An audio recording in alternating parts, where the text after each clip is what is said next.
Hello दोस्तों, मैं सचिन अरोड़ा एक बार फिर से आप सभी लोगों का स्वागत करता हूं अरोड़ा एजुकेटर के इस ऑफिशियल यूट्यूब प्लेटफॉर्म पे।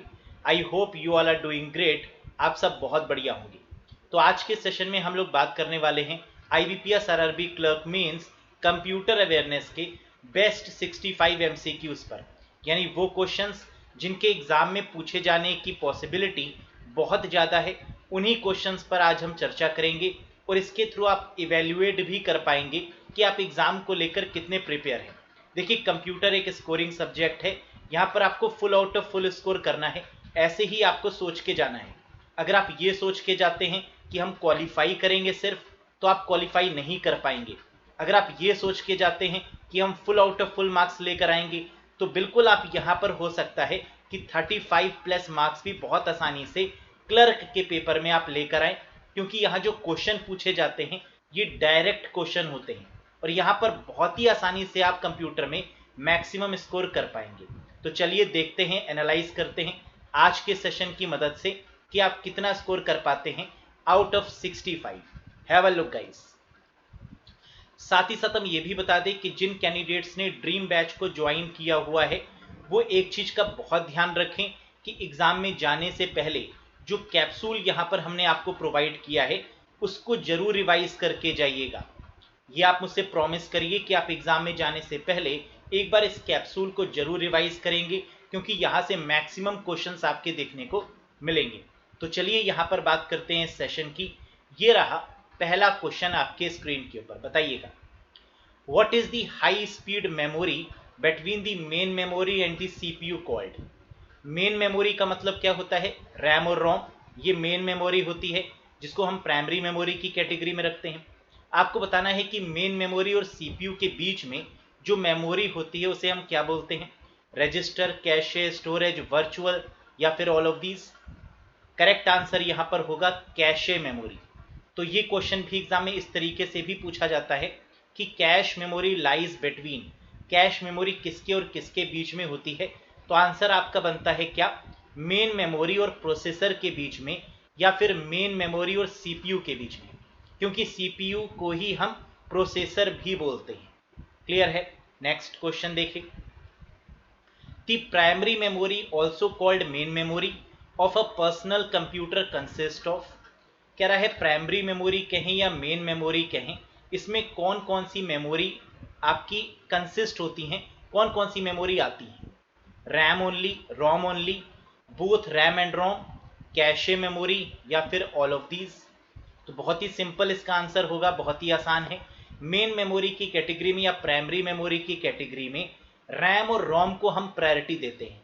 वैसे तो हम कैश मेमोरी को भी कई बार प्राइमरी मेमोरी का ही पार्ट मानते हैं, लेकिन जब भी ये क्वेश्चन एग्जाम में पूछा जाए तो आंसर यहाँ पर क्या होगा? RAM and ROM only. ऐसा इसलिए होता है कि हमने ऑल ऑफ दीज इसलिए आंसर नहीं लगाया क्योंकि हर एक कंप्यूटर में कैश मेमोरी हो ऐसा जरूरी नहीं। कई बार कंप्यूटर्स में कैश मेमोरी नहीं होती, इसको अलग से भी इंस्टॉल करवाई जाती है। इस रीजन की वजह से यहाँ पर आंसर ऑल ऑफ दीज नहीं हुआ है। नेक्स्ट देखिएगा, the boot sector file of the system are stored in which computer memory. Very very important question. कह रहा है जो बूट सेक्टर की फाइल्स होती हैं, जो बूटिंग फाइल्स होती हैं कंप्यूटर में, वो किस मेमोरी में स्टोर होती हैं? रैम में, रोम, कैशे, रजिस्टर या none of these? Correct answer होगा रीड ओनली मेमोरी, रोम में।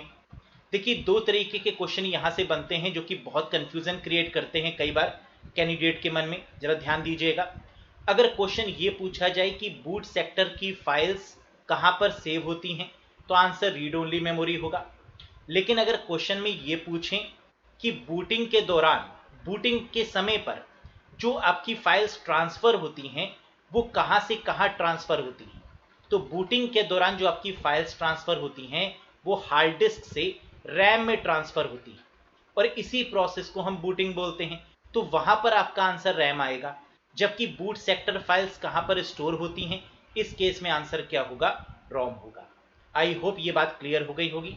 नेक्स्ट देखिए, in which type of memory once the program और data is written it can not be change. कह रहा है ऐसी कौन सी मेमोरी है जिसमें एक बार डेटा अगर हम लिख देते हैं तो फिर वो अपने आप की भी नहीं सुनता? यानी फिर उस डेटा को चेंज कर पाना पॉसिबल नहीं है। ऐसी कौन सी मेमोरी है? ईपीरोम, पीरोम, ईपीरोम, रैम या फिर नन ऑफ दीज? क्या होगा करेक्ट आंसर? बिल्कुल सही। इस केस में जो आपका सही आंसर बनेगा that is PROM, programmable read only memory. ऐसा क्यों है, जरा इसके पीछे का रीजन भी समझ लेते हैं। ईपीरोम के केस में डेटा आपका इरेज हो सकता है, और ये डेटा जो इरेज होता है वो अल्ट्रा वायलेट रेस की मदद से होता है। पी रोम में लिखा गया कंटेंट कभी भी इरेज नहीं हो सकता। ईपी रोम में भी लिखा गया कंटेंट इरेज हो सकता है with the help of electric signals. और रैम आपकी ऐसी मेमोरी है जिसमें बार बार हम लिख सकते हैं, रीड कर सकते हैं। रीड और राइट कई बार कर पाना पॉसिबल है रैम के केस में। तो इसलिए यहां पर आंसर क्या बना? P ROM is the correct answer. Answer यहां पर पी रोम भी हो सकता है, और अगर पी रोम नहीं दिया है तो रोम भी हो सकता है। तो रोम कहें या पी रोम कहें, बात एक ही है। नेक्स्ट देखिए, who has invented the flash memory? Flash memory के कॉन्सेप्ट को किसने इन्वेंट किया है, आपको नाम बताना है। देखिए, फ्लैश ड्राइव कई बार एग्जाम में पूछते हैं कि ऐसी कौन सी मेमोरी है जिसे हम फ्लैश ड्राइव कहते हैं, या ऐसी कौन सी ड्राइव है जिसे हम फ्लैश ड्राइव कहते हैं। तो आंसर होता है पेन ड्राइव को हम फ्लैश ड्राइव के नाम से भी जानते हैं। और फ्लैश मेमोरी के कॉन्सेप्ट को जिस पर्सन ने ओरिजिनेट किया है, इन्वेंट किया है, वो हैं मिस्टर फ्यूजियो मैसियोको, डॉक्टर फ्यूजियो मैसियोको। तो फर्स्ट यहां पर करेक्ट आंसर बनेगा। नेक्स्ट, आईडीई, इंटीग्रेटेड इन्वायरमेंट की बात हो रही है, आटा और साटा इंटरफेस की बात हो रही है मदरबोर्ड के रिस्पेक्ट में। आंसर क्या होगा? तो आईडीई, आटा और साटा इंटरफेस कनेक्ट मदरबोर्ड विद। तो मदरबोर्ड से आटा और साटा इंटरफेस की मदद से क्या चीज कनेक्ट की जाती है? प्रोसेसर, रैम, मॉनिटर, यूएसबी या हार्ड डिस्क? बिल्कुल करेक्ट आंसर यहां पर होगा हार्ड डिस्क। हार्ड डिस्क के लिए जो केबल्स यूज होती हैं, उन केबल्स को, उन कनेक्टर्स को हम साटा या पाटा टाइप की केबल्स बोलते हैं। और यहां पर एक आंसर और भी हो सकता था, वो हो सकता था SCSI, small computer system interface की मदद से भी हम मदरबोर्ड से हार्ड डिस्क को कनेक्ट करते हैं। तो वो इंटरफेस आपका क्या कहलाता है? SCSI। लेकिन SCSI तो यहां दिया ही नहीं है, तो आंसर क्या हो जाएगा? Hard disk. यानी अगर केबल्स की बात करें, कनेक्टर की बात करें, तो जैसे आटा और साटा दिया हुआ है, वैसे ही SCSI भी इंटरफेस यहां पर होता है। नेक्स्ट देखिएगा, which is use to run a thesaurus check on the selected word? कह रहा है थेसोरस के लिए कौन सी शॉर्टकट की का यूज किया जाता है? बहुत ही सिंपल है, आप जानते होंगे कि थेसोरस का मतलब होता है एंटोनिम और synonym of a particular word. और इसके लिए हम क्या यूज करते हैं? शिफ्ट के साथ F7। तो ये फोर्थ यहां पर आपका करेक्ट आंसर बनेगा। जबकि ग्रामेटिकल या स्पेलिंग एरर को चेक करने के लिए F7 का यूज होता है, और थेसोरस के लिए किसका यूज होता है? शिफ्ट के साथ F7 का। Very good. नेक्स्ट देखिए, the shortcut key to create chart in MS excel. MS excel में चार्ट को क्रिएट करने की शॉर्टकट की क्या होगी? IBPS का one of the favourite question है ये, और इसका करेक्ट आंसर होता है F11। यानी फोर्थ यहां पर आपका correct answer F11 is the correct one. ये क्वेश्चन ऐसे भी पूछा जाता है कि F11 का यूज MS एक्सेल में किस लिए किया जाता है? तो F11 is used in MS excel for which purpose? तो आंसर होगा to create a chart, chart को क्रिएट करने के लिए। नेक्स्ट देखिए, मैक एड्रेस कितने बिट का होता है? MAC address consist of dash. तो मैक एड्रेस की फुल फॉर्म है मीडिया एक्सेस कंट्रोल एड्रेस। ये एक ऐसा एड्रेस होता है जो NIC कार्ड यानी नेटवर्क इंटरफेस कार्ड पर होता है। मैक एड्रेस की बात करें तो ये आपका 48 बिट का होता है। तो आंसर होगा फिफ्थ वन, 48 बिट। नेक्स्ट देखिए, by default page orientation is. Page orientation by default कैसा होता है? जब भी आप किसी भी पेज को प्रिंट करवाते हैं तो उस समय पर जब आप प्रिंट प्रीव्यू लेते हैं तो वहां पर पेज ओरिएंटेशन को चेंज करने का ऑप्शन भी आता है। पेज ओरिएंटेशन दो तरीके के होते हैं, एक पोर्ट्रेट और एक लैंडस्केप।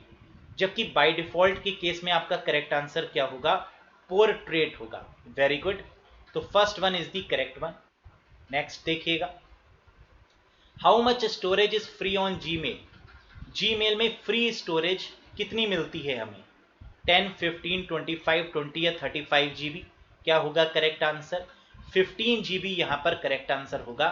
फ्री स्टोरेज जीमेल के केस में कितनी है? 15 GB है। नेक्स्ट देखिए, extension of WordPad file is.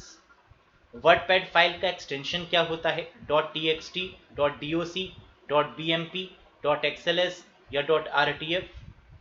बिल्कुल सही आंसर आपने दिया है यहाँ पर। The correct answer is .rtf, rich text file. ये होता है आपकी वर्डपैड फाइल का एक्सटेंशन।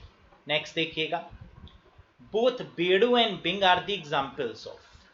बेडू और बिंग क्या है? वेब ब्राउजर है, सर्च इंजन है, क्रॉलर है, वीपीएन है या ऑल ऑफ दीज है? करेक्ट आंसर यहां पर होगा ये दोनों ही आपके क्या हैं? सर्च इंजन है। बेडू आपके चाइना का सर्च इंजन है, जबकि बिंग माइक्रोसॉफ्ट का सर्च इंजन है। तो आंसर यहां पर बनेगा second, that is search engine. Next, which of the following is the final part of email message which includes name of email, sender, address and contact number? कह रहा है email में उस पार्ट का नाम बताइए जहां पर ईमेल में सेंडर का नाम होता है, एड्रेस होता है, कॉन्टैक्ट नंबर होता है। वो जगह कौन सी होती है बताइएगा। सिग्नेचर है, बीसीसी है, सब्जेक्ट है, पीजीपी है या टू है? बिल्कुल सही करेक्ट आंसर होगा, दैट इज कॉल्ड सिग्नेचर। देखिए बीसीसी क्या होता है? ब्लाइंड कार्बन कॉपी, और सीसी होता है कार्बन कॉपी। सब्जेक्ट वो पार्ट होता है जहां पर हम बहुत ही कंपाइल्ड फॉर्म में अपने मैसेज को बताते हैं। पीजीपी क्या है? प्रेटी गुड प्राइवेसी है, जो कि ईमेल के केस में जिस प्राइवेसी का यूज होता है, जिस प्रोटेक्शन का यूज होता है, that is called pretty good privacy, मतलब पीजीपी। नेक्स्ट देखिएगा, it is a central component of any operating system. ये किसी भी ऑपरेटिंग सिस्टम का एक सेंट्रल कंपोनेंट है। Which gets loaded first into memory when the booting process start. जैसे ही बूटिंग प्रोसेस स्टार्ट होता है, ये कंपोनेंट मेमोरी में जाकर लोड होता है। तो इस कंपोनेंट को हम क्या बोलते हैं? शेल, कर्नल, एडिटर, लिंकर या लोडर? करेक्ट आंसर यहां पर होगा, दिस इज कॉल्ड कर्नल। तो सबसे इंपॉर्टेंट पार्ट जो होता है, जो हार्ट होता है ऑपरेटिंग सिस्टम का, वो होता है kernel. Next, in order to connect a PC to internet it must have. बहुत ही आसान सा क्वेश्चन है। अगर आपको पर्सनल कंप्यूटर को इंटरनेट से कनेक्ट करना है तो आपके कंप्यूटर में क्या होना चाहिए? हार्ड डिस्क होनी चाहिए, रैम, रोम, एनआईसी या प्रिंटर? तो नेटवर्क से कनेक्ट होने के लिए, इंटरनेट से कनेक्ट होने के लिए एनआईसी की रिक्वायरमेंट होती है, नेटवर्क इंटरफेस कार्ड की रिक्वायरमेंट होती है। तो आंसर क्या होगा? Fourth is the correct one. Next देखिए, कॉन्फिडेंस आपको लग रहा होगा कि आप सही आंसर दे पा रहे हैं, बस यही कॉन्फिडेंस एग्जाम में भी आपको रखना है। Which of the following displays the content of a selected cell in MS excel? MS excel में जो कंटेंट होता है सिलेक्टेड सेल का, वो कहां पर डिस्प्ले होता है? फॉर्मूला बार में, क्विक एक्सेस टूल बार में, स्टेटस बार, नेम बॉक्स या ऑल ऑफ दीज? बिल्कुल सही, फॉर्मूला बार यहां पर करेक्ट आंसर होगा कंटेंट को डिस्प्ले करने के लिए, that is formula bar. Next, pressing control plus enter inserts dash in an MS word document. Control के साथ एंटर अगर हम प्रेस करते हैं एमएस वर्ड में तो क्या होगा? लाइन ब्रेक होगी, पेज ब्रेक होगी, कॉलम ब्रेक, ऑप्शनल हाइफन या फिर ऑल ऑफ दीज? तो कंट्रोल के साथ एंटर करने पर हमेशा क्या होता है? पेज ब्रेक होता है, जबकि शिफ्ट के साथ एंटर करने पर लाइन ब्रेक होती है। तो इस चीज को याद रखिएगा, ये बहुत ही फेमस क्वेश्चन है। तो control plus enter is used for the page break purpose. Next, extended binary coded decimal interchange code, EBCDIC, ये कितने बिट का कोड होता है? दैट डिफाइन डैश सिंबल, और ये कितने सिंबल को डिफाइन करता है? अगर क्वेश्चन में सिर्फ BCD पूछा जाता, बाइनरी कोडेड डेसिमल, तो आंसर होता 7 बिट, जबकि EBCDIC के केस में आंसर क्या होता है? 8 बिट। ये 8 बिट का कोड होता है जो 256 सिंबल्स को डिनोट करता है। तो आंसर यहां पर क्या होगा? First one is the correct one. Next देखिए, in which type of operating system punch card is used as a storage medium? कह रहा है किस तरीके के ऑपरेटिंग सिस्टम में पंच कार्ड का यूज होता था स्टोरेज मीडियम के रूप में, time sharing, multi user operating system, batch processing, real time, ये all of these. Correct answer यहां पर होगा बैच प्रोसेसिंग ऑपरेटिंग सिस्टम। तो बैच प्रोसेसिंग ऑपरेटिंग सिस्टम एक ऐसा ऑपरेटिंग सिस्टम है जिससे यूजर डायरेक्टली इंटरेक्ट नहीं कर सकता, और यहां पर पंच कार्ड का यूज होता है डेटा को स्टोर करने के लिए। नेक्स्ट देखिए, एनालिटिकल इंजन, नाम तो सुना ही होगा। The first fully automatic calculating machine was developed by. Analytical engine जो कि सबसे पहली ऑटोमेटिक कैलकुलेटिंग मशीन है, किसके द्वारा डेवलप की गई? Charles Babbage, Blaise Pascal, Leibniz, John von Neumann या एलन ट्यूरिंग? बिल्कुल सही, करेक्ट आंसर होगा यहां पर Charles Babbage. First one is the correct one. Next, which was the first mechanical calculating device? सबसे पहली मैकेनिकल कैलकुलेटिंग डिवाइस कौन सी है? UNIVAC, abacus, Pascaline, Leibniz calculator या फिर नन ऑफ दीज? बहुत ही आसान है। तो सबसे पहली कैलकुलेटिंग डिवाइस है आपकी, दिस इज कॉल्ड एबाकस, यानी सेकंड यहां पर आपका करेक्ट आंसर बनता हुआ। Next, abacus can perform, very very important question, एक क्वेश्चन एबाकस से जरूर देखा जाता है एग्जाम में। तो एबाकस कैन परफॉर्म, एबाकस क्या परफॉर्म करता है? Addition, subtraction, multiplication, both 1 and 2 या ऑल 1, 2 and 3? तो एबाकस बेसिकली यूज किया जाता है for addition and subtraction purpose. तो आंसर यहां पर होगा बोथ 1 and 2, यानी only for the addition and subtraction purpose. Next, the first electromechanical machine, tabulating machine was invented by. ये भी बहुत फेमस क्वेश्चन है आईबीपीएस का। जो सबसे पहली आपकी इलेक्ट्रोमैकेनिकल मशीन है, जिसे हम टैबुलेटिंग मशीन के नाम से जानते हैं, इसको किसके द्वारा इन्वेंट किया गया? John Napier, Pascal, abacus, Herman Hollerith या ऑल ऑफ दीज? बिल्कुल सही, यहां पर आपका आंसर होगा हरमन हॉलरेथ। इसे हॉलरेथ कार्ड के नाम से भी जाना जाता है, तो इन्हीं के नाम से ये मशीन बनी, दैट इज कॉल्ड हॉलरेथ कार्ड, या टैबुलेटिंग मशीन इसको बोलते हैं। और इसको बनाने वाले पर्सन कौन है? हरमन हॉलरेथ। तो याद रखिएगा, इस केस में हमेशा क्वेश्चन में टैबुलेटिंग मशीन आपको जरूर देखने को मिलेगा। तो जब भी टैबुलेटिंग मशीन आपको मिले तो समझ जाइए आंसर क्या होगा, हरमन हॉलरेथ होगा, हॉलरेथ कार्ड होगा।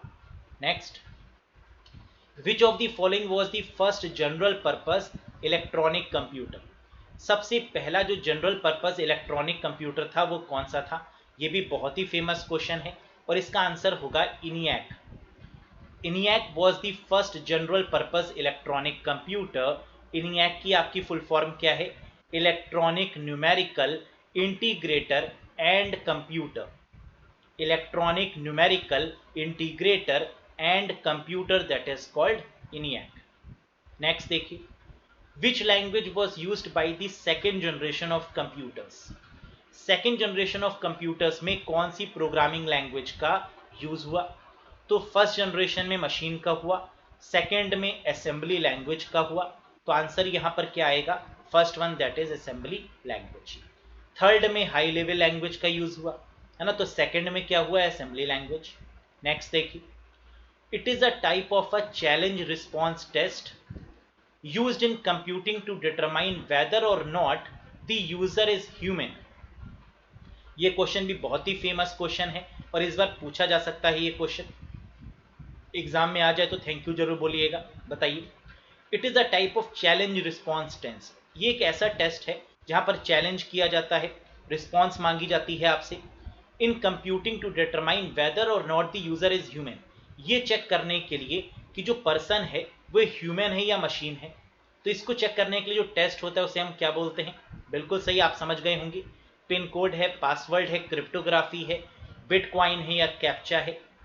Captcha is the correct answer, और यहां पर कैप्चा की फुल फॉर्म भी पूछी जाती है, तो इसको जरूर याद कर लो। कैप्चा की फुल फॉर्म क्या है? Completely automated public Turing test to tell computers and human apart. ये पूछ लिया जाएगा कि कैप्चा में टी क्या होता है, तो that is called Turing test है। तो इस तरीके से इसकी फुल फॉर्म में कुछ भी पूछा जा सकता है, इसकी फुल फॉर्म जरूर याद रखिएगा। नेक्स्ट देखिए, the basic architecture of computer was developed by. जो बेसिक आर्किटेक्चर होता है कंप्यूटर का, उसको किसके द्वारा डेवलप किया गया?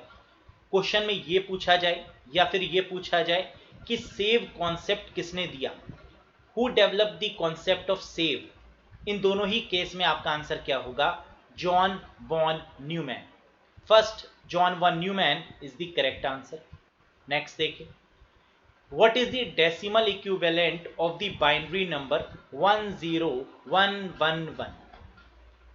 तो बाइनरी नंबर से क्वेश्चन जरूर आपको देखने को मिलेगा, चाहे वो वंस कॉम्प्लीमेंट हो, टूस कॉम्प्लीमेंट हो, एडिशन हो या सब्ट्रैक्शन हो, इनमें से एक या दो क्वेश्चन जरूर आएंगे एग्जाम में। बताइए यहाँ पर करेक्ट आंसर क्या होगा। तो 10111 को कैसे कैलकुलेट करेंगे, 1 2 4 16 को प्लस कर दीजिए और आंसर आपके सामने आएगा। बिल्कुल करेक्ट आंसर यहाँ पर क्या होगा, 23 होगा। अगर आपको नंबर सिस्टम नहीं आता है तो बिल्कुल आप नंबर सिस्टम की वीडियो भी देख सकते हैं हमारे चैनल पर, सर्च कर लीजिएगा अरोड़ा एजुकेटर नंबर सिस्टम डाल के, आपको वीडियो मिल जाएगी, जरूर देख कर जाइएगा। तो यहाँ पर आंसर क्या आएगा, दैट इज 23। 1 2 4 8, 8 की जगह पर 0 आ गया, फिर 16 है, यानी 16 + 4 + 2 + 1, आंसर क्या होगा, दैट इज 23। नेक्स्ट देखिए, what is the term for a temporary storage area that compensate for differences in data rate and data flow between devices? यानी उस टेम्परेरी मेमोरी का नाम बताइए जो कि कंपनसेट करता है डेटा रेट और डेटा फ्लो के बीच में। तो ऐसी मेमोरी को, ऐसी टेम्परेरी मेमोरी को क्या कहते हैं, बफर, बस, मॉडम, चैनल या ब्रॉडबैंड। बिल्कुल सही करेक्ट आंसर यहां पर होगा, this is called buffer memory. यही आपकी क्या है जो कंपनसेट करती है डेटा के फ्लो को, that is called buffer memory. Next, how many colours dots make up 1 colour pixel on a screen? Screen पर जो एक पिक्सल होता है उसको बनाने के लिए कितने कलर्स की रिक्वायरमेंट होती है, 265, 16, 8, 3 या नन ऑफ दीज? बताइए। बिल्कुल सही करेक्ट आंसर यहां पर होगा 3 कलर्स। आरजीबी आपने सुना होगा, तो इन्हीं आरजीबी कलर्स का यूज किया जाता है पिक्सल को क्रिएट करने के लिए, that is red, green, blue या रेड, ब्लू, ग्रीन, कुछ भी कह सकते हैं। These are 3 colours. Next, which of the following is a structured programming technique that graphically represent the detail steps required to solve a program? तो इस पूरे question में आपको सिर्फ एक चीज देखनी है, ग्राफिकली रिप्रेजेंटेड। तो ग्राफिकल तरीके से जो स्टेप्स रिप्रेजेंट किए जाते हैं प्रोग्राम को बनाने के लिए, उसे हम क्या बोलते हैं? बिल्कुल सही, this is called flow chart.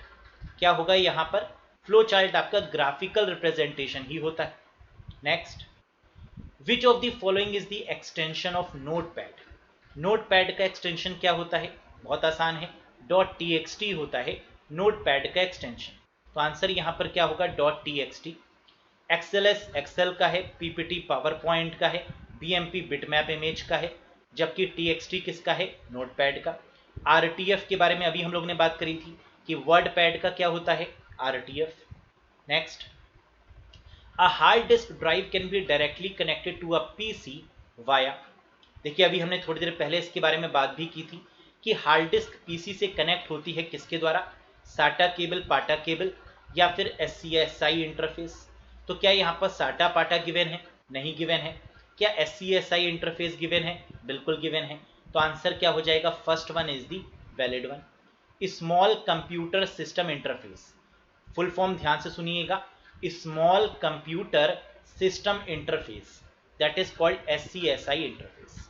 Next, which of the following keys can be used to delete a word to the left of the cursor point? किस की मदद से हम डिलीट करते हैं वर्ड को left of the cursor point से? Answer क्या होगा, कंट्रोल के साथ बैक स्पेस, कंट्रोल के साथ backspace. Next, when we create a new workbook, जब हम एक्सेल में एक नई वर्कबुक बनाते हैं in MS Excel 2016, it includes 1 worksheet, वहां पर एक वर्कशीट होती है। देखो ये चीज बहुत अच्छे से समझिएगा। अगर हम पुराने वाले वर्जन्स की बात करें तो वहां पर जो बाय डिफॉल्ट वर्कशीट होती थी वो 3 होती थी। जैसे MS Excel 2003 की अगर हम बात करें तो वहां पर आपकी जो बाय डिफॉल्ट वर्कशीट होती थी वो 3 होती थी, लेकिन नए वाले वर्जन्स में ये शीट कितनी होती हैं, 1। बाय डिफॉल्ट शीट कितनी होती है 1, उसका नाम क्या है ये पूछा जा रहा है। S1 होती है, शीट 1 होती है, W शीट 1 है, वर्कशीट 1 है, ये एक्सेल 1 है। बिल्कुल सही करेक्ट आंसर है, this is called sheet 1। Clear है। नेक्स्ट देखिए, these emails are undesirable and inappropriate emails and they are sometimes referred to as। कह रहा है ये जो emails हैं ये अनडिजायरेबल हैं, इनएप्रोप्रिएट है, और इनको हम क्या बोलते हैं, लॉन्ग, शॉर्ट, जंक, रोटन या बैड। बिल्कुल करेक्ट आंसर यहां पर होगा जंक मेल, या इसको स्पैम भी बोल सकते हैं। तो स्पैम भी करेक्ट है, लेकिन स्पैम ऑप्शन में नहीं है, और जंक भी आपका एक ही बात है। नेक्स्ट देखिए, when a specific URL is renamed or become non-existent, any links connecting to that URL would result in। देखो बहुत सिंपल सा क्वेश्चन है, कह रहा है जब कोई भी URL रीनेम यानी उसका नाम बदल दिया जाता है, उस लिंक का नाम बदल दिया जाता है, या उस फाइल का नाम बदल दिया जाता है जो उससे कनेक्टेड होता है, और बिकम नॉन एग्जिस्टेंट, या वो URL है ही नहीं, इस केस में जो लिंक होगा जो उस URL से कनेक्ट होगा वो क्या रिजल्ट शो करेगा, 401, 404, 104, 405 या नन ऑफ दीज। तो बिल्कुल सही इस केस में आंसर आता है 404, दैट इज ब्रोकन लिंक और वेबसाइट नॉट फाउंड। तो वेबसाइट नॉट फाउंड और ब्रोकन लिंक के केस में जो एरर आती है that is 404। Next, press to terminate MS PowerPoint slide show. Slide show को टर्मिनेट करने के लिए क्या करते हैं, स्लाइड शो को रन करने के लिए F5 करते हैं, करंट पावर पॉइंट स्लाइड को शो करने के लिए शिफ्ट के साथ F5 करते हैं, और एंड करने के लिए, टर्मिनेट करने के लिए एस्केप करते हैं। तो आंसर होगा second is the correct one, escape is the correct one. Next देखिए, how many bits are there in 4 nibbles, very very important one. 4 nibble में कितनी बिट होती है, तो एक निबल में कितनी होती हैं, 1 nibble is equal to 4 bit, तो 4 निबल्स में कितनी हो गई, very good, that is 16 bit. Answer क्या होगा, फोर्थ आपका करेक्ट होगा। क्लियर है। देखो ये भी पूछा जा सकता है कि एक निबल में कितनी बिट होती हैं, तो आप कहेंगे 4 बिट होती हैं। अब इसमें जितने भी निबल्स पूछें बस मल्टीप्लाई बाय 4 करिएगा, that is the answer. Next, which of the following keyboard shortcut can be used to open file explorer in Windows 10 system. कह रहा है विंडोज 10 में फाइल एक्सप्लोरर को ओपन करने की जो शॉर्टकट की है वो क्या है। तो विंडोज एक्सप्लोरर कहें या फाइल एक्सप्लोरर कहें, बात एक ही है। पहले विंडोज एक्सप्लोरर कहा जाता था, अब फाइल एक्सप्लोरर के नाम से जानते हैं, और इसकी शॉर्टकट की क्या है, विंडोज के साथ ई, यानी fourth is the valid answer. Windows logo plus E is the correct answer to open file explorer या Windows Explorer. Next, which of the following internet services offers a forum for people to discuss topics of common interest। कह रहा है इसमें से कौन सी internet service ऐसी है जिसके द्वारा डिस्कस किया जाता है, एक फोरम की मदद से कॉमन इंटरेस्ट को डिस्कस किया जाता है। ये क्या है, न्यूज़ ग्रुप है, मेलिंग लिस्ट है, इंस्टेंट मैसेजिंग है, ईमेल है, या नन ऑफ दीज है। बिल्कुल सही यहां पर आपका करेक्ट आंसर होगा, this is called news group. First one is the valid one. Next देखिएगा, in MS word table must have dash rows and dash columns. MS word के केस में जो टेबल होती है उसमें कितने रोज होते हैं और कितने कॉलम्स होते हैं। तो मिनिमम के केस में देखिए, अगर हम बात करें, हमेशा मिनिमम ही पूछा जाता है यहां पर एग्जाम में, तो एक रो और एक कॉलम तो होगा ही होगा। तो आंसर यहां पर क्या होगा, there is 1 row and 1 column. Next देखिएगा, which key is use to open the clear browsing data in Google Chrome. Google Chrome में ब्राउजिंग डेटा को क्लियर करने के लिए कौन सी शॉर्टकट की का यूज करते हैं, कंट्रोल के साथ delete, control alt delete, control shift delete, control के साथ 0, या none of these. Correct answer यहां पर क्या होगा, कंट्रोल के साथ शिफ्ट देन डिलीट। तो इससे जो ब्राउजिंग डेटा होता है गूगल क्रोम का वो डिलीट हो जाता है। तो आंसर क्या होगा, control shift plus delete. Next देखिए, in MS word 2016 the title bar appears next to the. MS word 2016 में जो टाइटल बार अपीयर होता है उसके ऊपर क्या होता है? The title bar appears next to the, तो टाइटल बार के ऊपर वाला बार आपको बताना है। वैसे तो जो टॉप मोस्ट बार होता है वो टाइटल बार होता है, लेकिन उसके ऊपर भी एक बार होता है, आपने नोटिस किया होगा, that is called quick access tool bar. क्या होगा यहां पर? Quick access tool bar is the correct answer. Next देखिए, which of the following storage devices directly interact with the CPU. कह रहा है इनमें से कौन सी स्टोरेज डिवाइसेस हैं जो सीपीयू से डायरेक्ट इंटरेक्ट करती हैं? Tertiary storage, secondary storage, primary storage, hard disk या नन ऑफ दीज। बिल्कुल यहां पर आपका जो करेक्ट आंसर होगा वो क्या होगा? देखिए, अगर डायरेक्टली इंटरेक्ट की बात करें सीपीयू से, तो प्राइमरी मेमोरी ही आपकी सीपीयू से डायरेक्टली इंटरेक्ट करती है, तो आंसर यहां पर होगा primary storage is the correct one. Next देखिए, TCP is a dash protocol whereas UDP is a dash protocol। TCP मतलब ट्रांसमिशन कंट्रोल प्रोटोकॉल और UDP मतलब यूजर डेटाग्राम प्रोटोकॉल। TCP आपकी कनेक्शन ओरिएंटेड है, जबकि UDP आपकी कनेक्शन लेस प्रोटोकॉल है।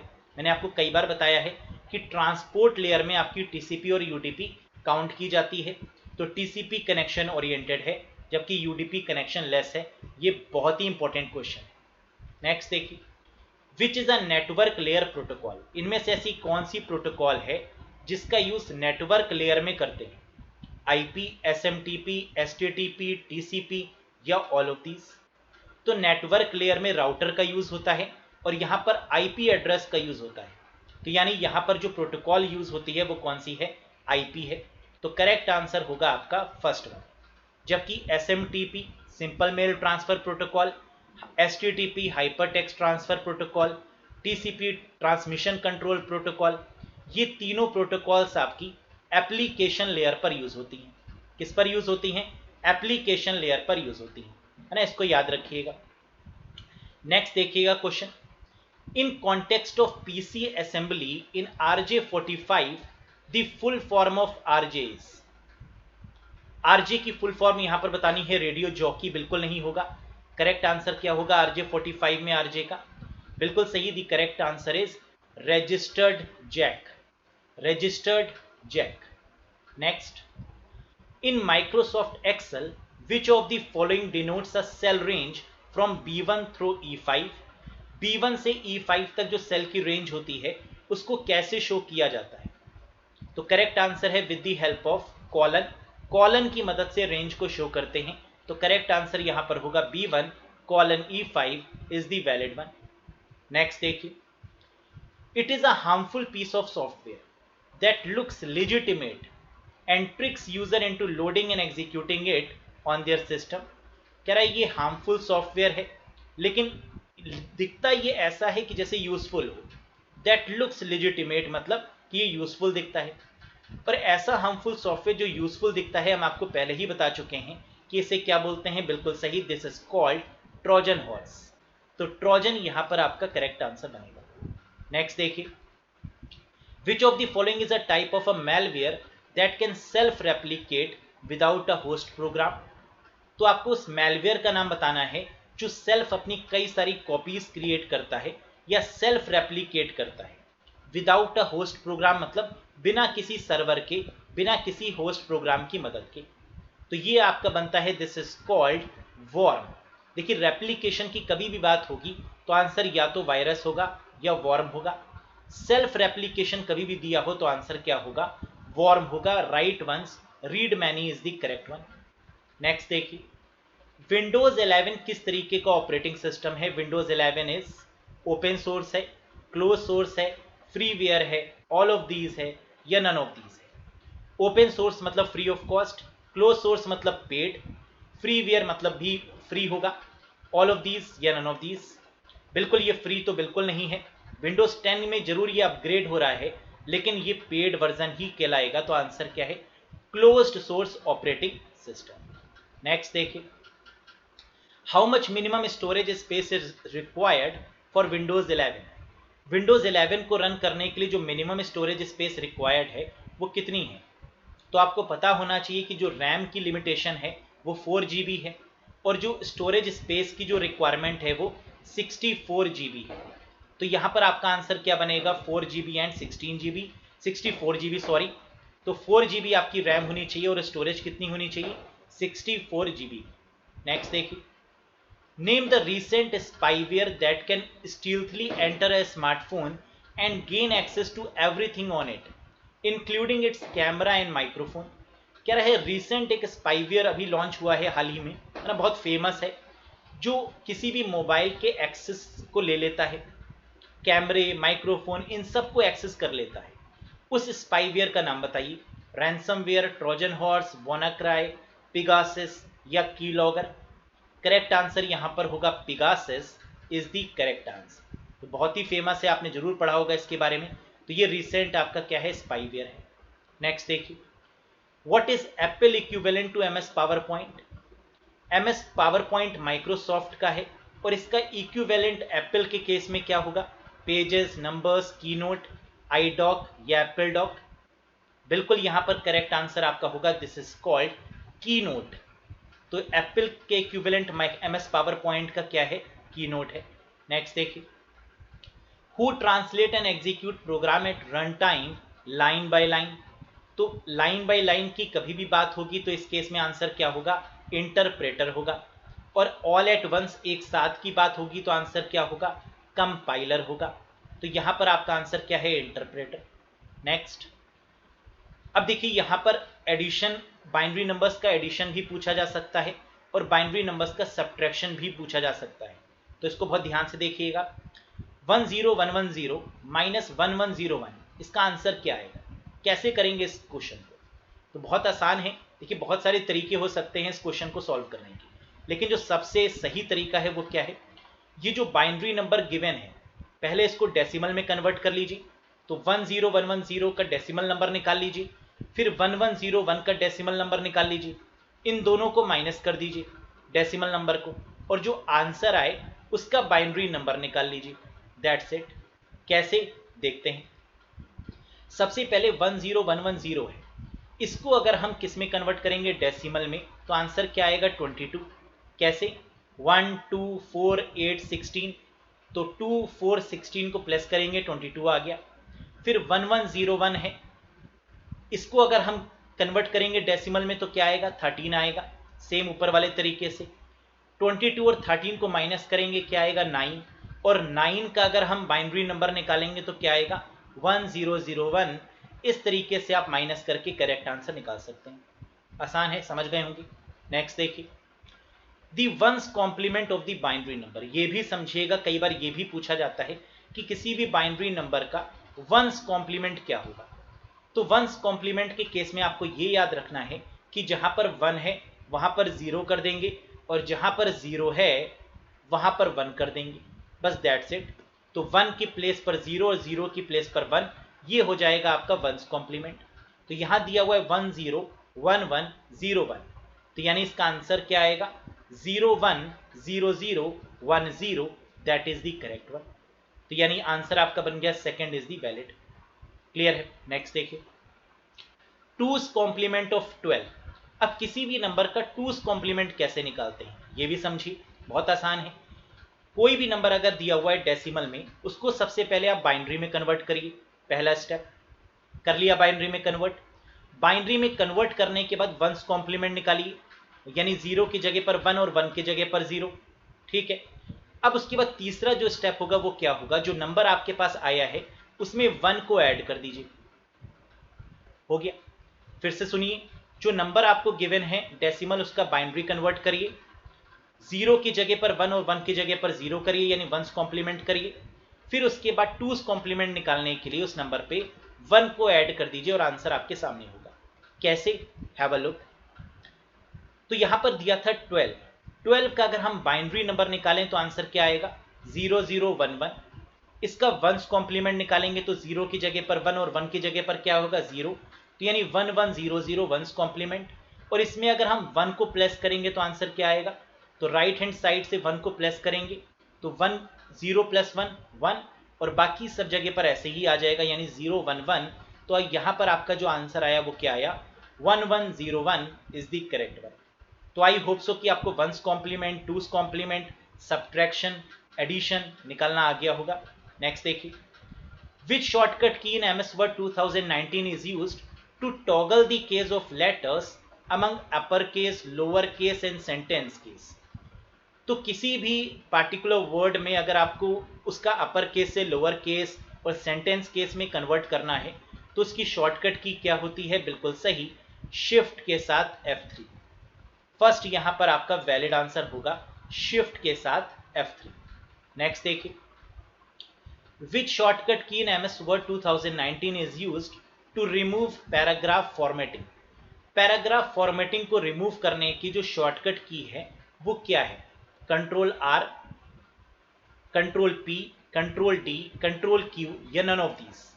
का करेक्ट आंसर यहां पर आपका होगा कंट्रोल के साथ Q to remove the paragraph formatting. देखिए कंट्रोल R का यूज करते हैं हम किस पर्पज से? तो बहुत बार आपने कंट्रोल R का यूज किया भी होगा। ये राइट अलाइनमेंट के लिए करते हैं, लेफ्ट अलाइनमेंट के लिए कंट्रोल L का यूज करते हैं, सेंटर अलाइनमेंट के लिए कंट्रोल E का यूज करते हैं, कंट्रोल P प्रिंट के लिए, कंट्रोल D का यूज फॉन्ट डायलॉग बॉक्स को ओपन करने के लिए, कंट्रोल Q का यूज पैराग्राफ फॉर्मेटिंग को रिमूव करने के लिए।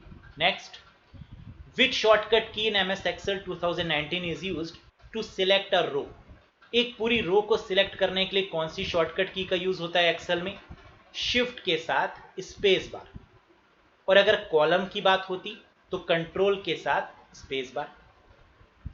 विच shortcut key in MS Excel 2019 is used to hide the selected row.